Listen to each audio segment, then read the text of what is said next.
Once upon a time, Los Angeles had one of the most extensive and efficient streetcar systems in the world. You could hop on a red or yellow car and ride from downtown LA all the way to Santa Monica, Long Beach, or even Pasadena. No traffic, no smog, just smooth electric travel across a sprawling city.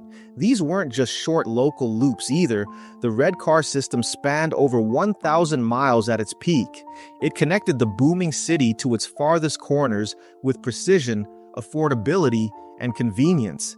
The cars were quiet, reliable, and clean. This wasn't just transportation. It was a way of life for Angelenos. The entire rhythm of LA flowed along those tracks. For newcomers and working-class families, it was the most accessible way to take part in the city's promise.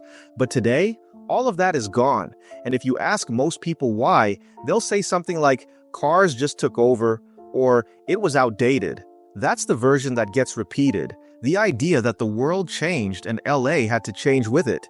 But that's only part of the story. The deeper truth is darker. The real reason LA got rid of its streetcars has a lot more to do with backroom deals, corporate greed, and a calculated takedown of public transit. This wasn't progress. It was sabotage, carefully orchestrated, quietly executed, and in the end, it shifted the trajectory of the entire city for generations to come.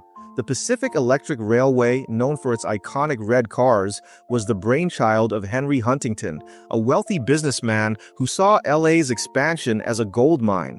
Huntington wasn't just building transit, he was building an empire.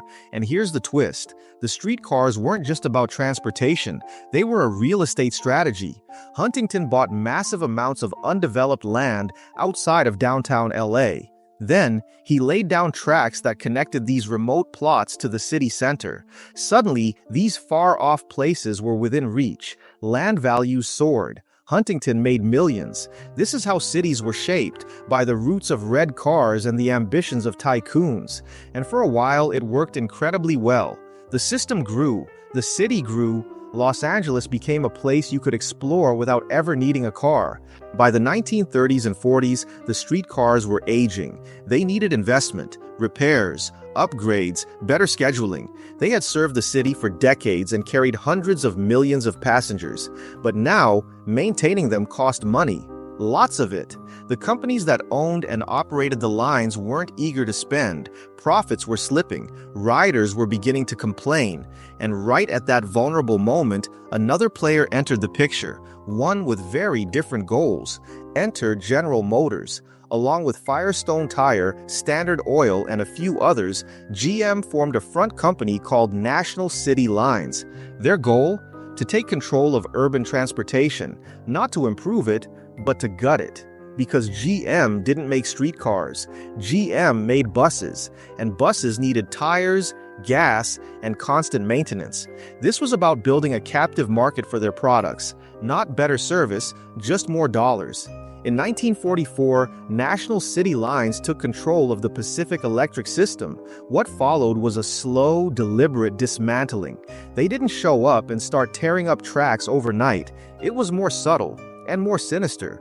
Tracks were left to rot. Delays became normal. Cleanliness declined. The media, influenced by corporate messaging, began portraying the streetcars as outdated, unreliable relics of the past. People started to believe it. They stopped riding, and then those empty cars became justification to cut more routes. It was a vicious cycle, a self-fulfilling prophecy. By making the system worse, they created the illusion that no one wanted it anymore. It wasn't an organic shift. It was engineered decline, a hit job on public transit, executed behind the scenes while the public watched it die slowly. And the timing couldn't have been more perfect for GM. America was coming out of World War II and everything was changing. The car industry was exploding. Suburbs were spreading. Soldiers were coming home and starting families.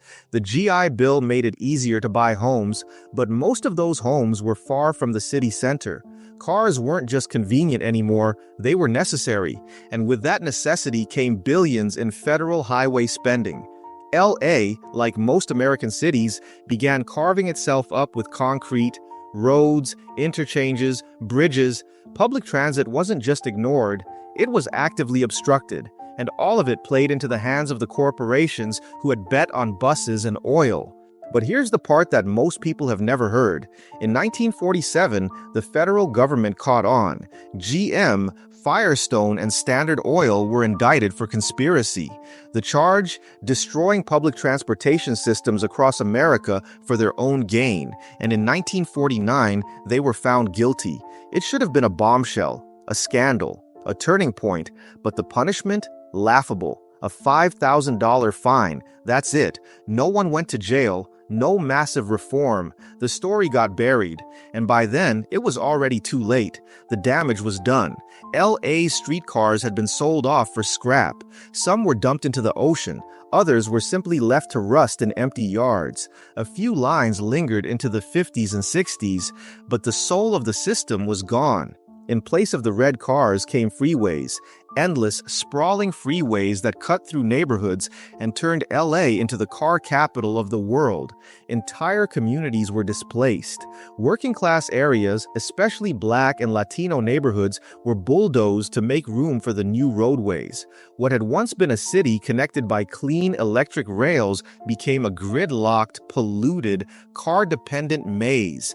And people forgot. New generations grew up thinking this was normal, that LA was just built this way.